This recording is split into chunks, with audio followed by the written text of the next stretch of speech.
लोकसभा चुनाव के बाद महाराष्ट्र में होने वाले विधानसभा चुनाव की तैयारियों में सभी पार्टियां जुट गई हैं। महायुति और महाविकास अघाड़ी विधानसभा चुनाव की तैयारियों में पूरी तरह है। लोकसभा चुनाव के नतीजों के बाद से ही महाविकास अघाड़ी उत्साहित है, क्योंकि लोकसभा में महाविकास अघाड़ी को बड़ी सफलता मिली थी। लोकसभा चुनाव के नतीजों को महाराष्ट्र में होने वाले विधानसभा चुनाव के नतीजों के तौर पर देखा जा रहा है, लेकिन महाविकास अघाड़ी में शामिल एनसीपी शरद पवार के बयान से हलचल तेज है, क्योंकि अब सवाल यह उठने लगा है कि अगर महाराष्ट्र में महाविकास अघाड़ी की सरकार बनती है तो मुख्यमंत्री कौन होगा। शरद पवार ने उद्धव ठाकरे की महाविकास अघाड़ी का सीएम फेस मानने से फिलहाल इनकार कर दिया है। शरद पवार के इस बयान के बाद राजनीतिक हलकों में कई तरह की चर्चाएं हैं।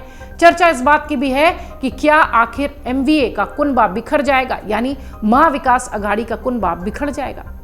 शिवसेना जहां इस बात पर जोर दे रही है कि उद्धव ठाकरे को महाराष्ट्र में आगामी विधानसभा चुनावों के लिए महाविकास अघाड़ी के मुख्यमंत्री पद के रूप में चेहरे के रूप में प्रोजेक्ट किया जाएगा, वहीं एनसीपी प्रमुख शरद पवार ने किसी व्यक्ति को सीएम चेहरे के रूप में पेश करने के विचार को फिलहाल खारिज कर दिया है। कोल्हापुर में पत्रकारों से जब शरद पवार से पत्रकारों ने पूछा कि शिवसेना सांसद संजय राउत इस बात पर जोर दे रहे हैं कि ठाकरे को एमवीए के मुख्यमंत्री पद के चेहरे के तौर पर प्रोजेक्ट किया जाए। इस सवाल के जवाब में शरद पवार ने कहा कि हमारा गठबंधन हमारा सामूहिक चेहरा है, एक व्यक्ति हमारा मुख्यमंत्री पद का चेहरा नहीं बन सकता। सामूहिक नेतृत्व तो हमारा फॉर्मूला है। एनसीपी प्रमुख ने कहा कि इस बारे में तीनों गठबंधन सहयोगी मिलकर फैसला लेंगे।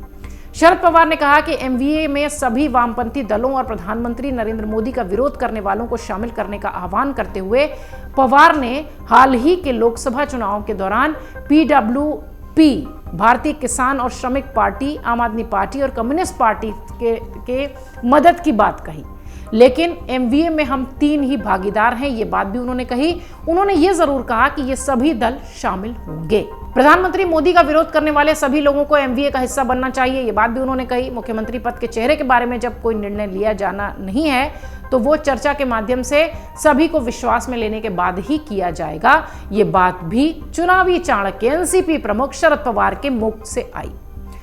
संजय राउत ने फिर एक बार कहा कि एमवीए को सीएम का चेहरा पेश करने की जरूरत है। राउत ने पहले कहा था कि मुख्यमंत्री पद के चेहरे के बिना महाराष्ट्र में चुनाव लड़ना एमवीए के लिए खतरनाक होगा। महाराष्ट्र ने देखा है कि उद्धव ठाकरे ने राज्य को कैसे संभाला है, खासकर कोविड के समय में। लोगों ने उद्धव ठाकरे की लोकप्रियता के कारण एमवीए को वोट दिया था। ये सारी बातें संजय राउत कह रहे हैं। जैसा कि हम शुरुआत से कह रहे थे कि वो एक प्रोजेक्ट करने की कोशिश कर रहे हैं कि उद्धव ठाकरे मुख्यमंत्री के चेहरे के रूप में प्रोजेक्ट हो जाएं। उन्होंने कहा कि ये एक विचाराधीन गठबंधन चुनाव जीतने में हमारी मदद नहीं करेगा। राउत ने अपनी बात को पुख्ता करने के लिए कहा कि इंडी ब्लॉक के प्रदर्शन और प्रधानमंत्री पद के चेहरे की अनुपस्थिति का हवाला मैं देता हूं। अगर इंडी ब्लॉक ने राहुल गांधी को प्रधानमंत्री के चेहरे के तौर पर पेश कर दिया होता तो 25-30 सीटें और मिल जाती। लोगों को पता होना चाहिए कि वो किसे वोट दे रहे हैं। लोगों ने इंदिरा गांधी और नरेंद्र मोदी को वोट दिया, वो चेहरा जानना चाहते हैं। हमारे बीच इस बात को लेकर कोई मतभेद नहीं है कि हमारा मुख्यमंत्री का चेहरा कौन होगा। हम एकजुट होकर चुनाव लड़ने के लिए दृढ़ हैं। हम 175 से 180 विधानसभा सीटें जीत जाएंगे। अब सवाल ये उठता है कि क्या विधानसभा चुनाव से पहले ही महाविकास अघाड़ी में फूट आ जाएगी, क्योंकि जिस तरह से संजय राउत उद्धव ठाकरे को सीएम फेस बनाने की मांग कर रहे हैं और वहीं एनसीपी प्रमुख शरद पवार उद्धव ठाकरे को सीएम फेस मानने से इनकार कर रहे हैं, अंदाजा इस बात से लगाया जा सकता है कि आने वाले दिनों में महाविकास अघाड़ी की मुश्किलें कम होने का नाम नहीं लेंगी और महाराष्ट्र चुनाव का जो पूरा फेज है वो बहुत दिलचस्प होगा।